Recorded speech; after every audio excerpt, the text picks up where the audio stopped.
Good morning mga ka-experience, no. Ito sira na ito, alternator mga ka-experience, NB350. Ayan, kita nyo naman. Ipapakita lang ako sa inyo.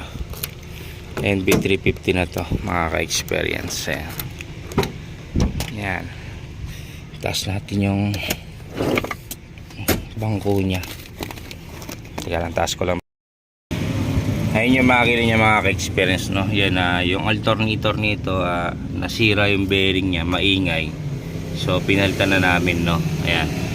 So ito, may papakita ako, siguro 1 year na siya mahigit na ginawa, no. Ito mga ka-experience, paandarin muna natin. Paandarin muna natin. Ni-repair lang natin to kasi ang mahal lang yan.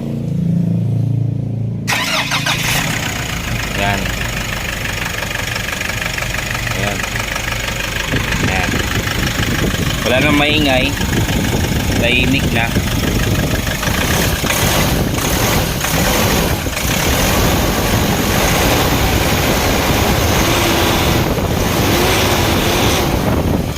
Ayan. Ayan. So ito mga ka-experience, may flashlight natin, no. Isang taon na natin itong ni-repair mga ka-experience. Ayan. Ayan, no. Ayan. Nakita nyo, ito mayroon siyang epoxy. Ito kasi yung mga NB350, mainang klase itong ganito nila. Ayan. Yung plastic nito naputol mga ka-experience, sa putol yan. Umiwalay yan noon, tsaka yan naglo-low power siya, no. Ayan.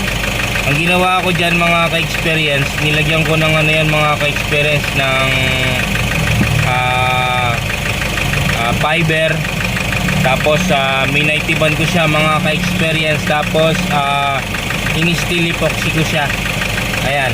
Kaysa bibili, ang mahal po niyan mga ka-experience ito. Tusod na to. Ayan. Ang mahal po niyan mga ka-experience pag binili nyo, no? Ayan, nakita nyo naman steel epoxy lang. Ginugsong ko yan ng steel epoxy kasi naputol yan mga ka-experience, no. Ayan, kita nyo naman, no. Steel epoxy tsaka fiber. Tapos sininaitiban namin para tinigas yung fiber, no. Ayan, steel epoxy. Tingnan nyo, gagas ko.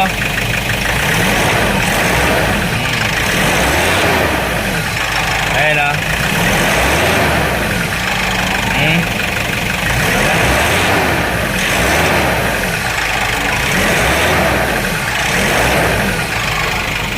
So yun mga ka-experience, gumagana siya, napakaganda pa, no?